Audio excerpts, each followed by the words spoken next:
From Montana's news leader, this is the MTN 9 o'clock news. Good evening and thanks for joining us tonight. I'm Russ Riesinger. An idea that started back in 1954 and started to become reality in 2013 came to fruition tonight at Lockwood High School. Superintendent Tobin Novatio said he was honored to be the first to say, "Welcome to Lockwood High School." The celebration started at the newly built Lockwood Stadium and finished with a ribbon cutting in front of the high school. It's honestly amazing. I honestly don't know if it's all settled in quite yet. You know, I think one of these days this winter I'm going to take a big breath and go, holy cow, look what we accomplished. The support we've had from our community out here has been amazing. This is about government saying yes to local communities to be able to build something that they firmly in their heart believe. Lockwood High School will have freshmen and sophomores this year, and school will start on August 26th. Laurel Public School started classes today. Now, besides COVID-19 preparations, Laurel Middle School has been partially repaired after a pickup truck crashed into the front entrance nearly 2 weeks ago. Q2's David J. has more on the plans for in-person and online classes in Laurel. They could see me and what's coming up on the board, or just the board, and they could hear my voice for the kids that are at home. Teachers at Laurel High School get ready for the start of the school year. Kids need to see their teacher teaching in the classroom. And the ones that are choosing the online, I think that's best for their family, and we absolutely respect that. And I think it's important that we provide a quality online experience as well. Laurel School Superintendent Linda Philpola says about 300 out of the district's 2,000 students, or about 15%, have chosen online classes. The numbers in the high school, a little bit surprising. They were not as high as we expected them to be. If you think about that, high school kids are very social. They want to be around with their friends, and that's an important part of being in school, is that social aspect. Almost 2 weeks ago, a truck crashed into the entrance of the middle school. Repairs are being done and everything should be ready for kids to come back to class. We're just thankful that, the driver was okay. The beam has been repaired and that was moved about 3 inches. The doorway, they had that secured by midnight. Hopefully here within a couple of months, we'll have these doors operational. And there's already more preparation this year with the COVID-19 guidelines. Clear shower curtain, 5 miles of PVC that we have cut up and put together. They'll spray after every period. This is in every classroom in the district. Education is a social endeavor, and we all want the kids, and that's why we do what we do for the kids. And so, I'm very excited to have the kids back. In Laurel, David J., MTN News. All right, thanks, David. Today, about half the students attended, and that'll be the same on Friday so they can be oriented on COVID protocols. Everyone taking in-person classes will be at the school starting on Monday. Well, health officials are reporting 117 new cases of coronavirus today in Montana, but even more concerning is that there are another 5 new deaths. 2 of them are here in Yellowstone County, a man and woman in their 60s. That brings our total here to 34. Today, Bighorn County reported its 15th COVID-19 related death. The state's total now 101. There have been more than 6,000 cases.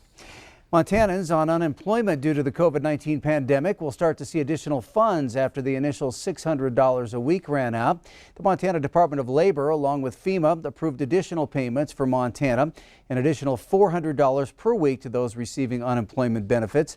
As of yesterday, Montana is the 8th state to receive that FEMA grant. Claimants will receive backdated payments from August 1st. We're gonna work like heck to try to get this thing administered as quickly as possible. I'm just happy that we have that we can provide this for them. That's our mission here, is to get that out the door as soon as we can. There's no set date as to when the grant will last, but it won't last longer than December 27th. A University of Montana Grizz basketball player has been suspended from the team after being arrested for felony strangulation and assault. 20-year-old Nassim Akina Gaskin is facing charges of felony strangulation. Officers responded to a woman at a local motel reporting that Gaskin had assaulted her. Gaskin is expected to face charges in Justice Court tomorrow. Gaskin is from Oakland, California, and sat out last season due to transfer rules. University athletic officials say they're aware of the incident and do not condone such behavior. Per the student-athlete code of conduct, he's been immediately suspended from all athletic-related activities. In Montana's big electoral races this year, you're already hearing plenty about the issue of public lands and access to those lands. Democrats and their allies usually are the ones raising the issue, saying they're the best protectors of those lands, while Republicans are not. But are public lands really the top issue in 2020? And what are the actual records of the candidates? MTN Chief Political Reporter Mike Dennison takes a closer look. If you're a Democrat running for top statewide office in Montana in 2020, you're often talking about the importance of preserving public lands. We need to make sure that whatever we do, we are leaving public lands in better shape than what they were given to us and pass those on to future generations. Or running ads that accuse your opponent of not doing it, like this one from Democratic U.S. Senate candidate and Governor Steve Bullock. And Daines, he supported Pendley's nomination to head the Bureau of Land Management, threatening the sale of our lands to the highest bidder. More on that specific charge later. But first, are public lands really a pivotal issue this election? Greg Gianforte, the Republican opposing Cooney for governor, doesn't think so. The number one issue amongst Montanans right now is the recovery from COVID. We have to deal with the health crisis we have, but we've created an economic crisis. Democratic candidates don't really disagree on that point, yet they and others still believe that public lands resonate with Montana voters.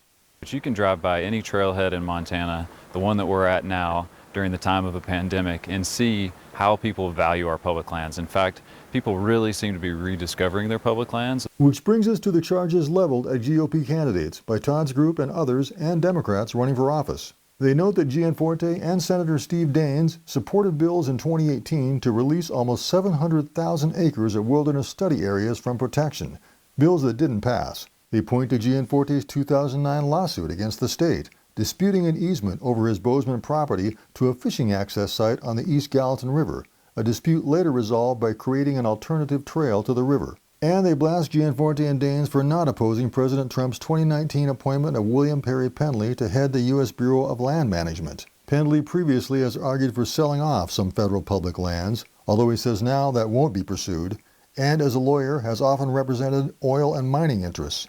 Yet the critics usually don't mention some significant conservation wins supported by both Daines and Gianforte. In 2014, Daines helped pass a bill to expand wilderness acreage on the Rocky Mountain front.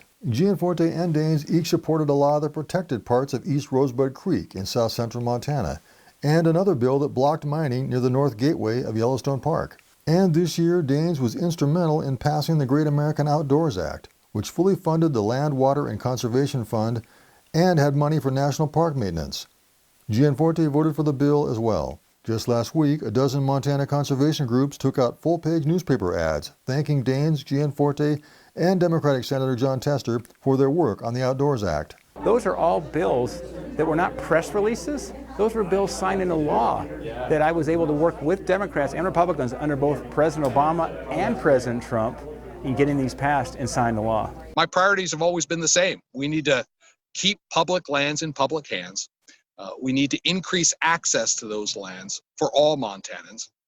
And the voice of the local community is paramount. Daines also says he's not wholly behind Mr. Pendley, who is still acting director of the BLM. I have some serious concerns about positions and statements that Mr. Pendley has had. Some conservation advocates say they're not convinced, noting past actions by both men, seen as pro-development of public lands. There are so many things that continue to kind of water down their argument as to if they actually are indeed conservation champions, public lands champions. And Daines and Gianforte have supported efforts to make development easier on public lands, such as timber harvest. We have a forest health crisis, and these environmental extremists have tied us up in the courts, preventing us from being good stewards of the land. That should change. So we have Republicans leaning toward development of public lands in some instances, and voting to protect them and expand access in others. And we have Democrats as perhaps the more reliable advocates for protection and preservation. As voters this year, Montanans can choose which approach they prefer. In Helena, I'm Mike Dennison for MTN News. Thanks, Mike. And we should note that the Montana conservation voters have endorsed all the Democrats running in the top statewide contested elections. Ahead on the MTN 9 o'clock news, it's been nearly a year since a Whitefish girl was hit by a car after getting off of her school bus. Now, after months in a medically induced coma, she's finally coming home to Montana. An emotional interview with her father. And Bob will tell you what the weather holds as we move a little closer to that much anticipated weekend.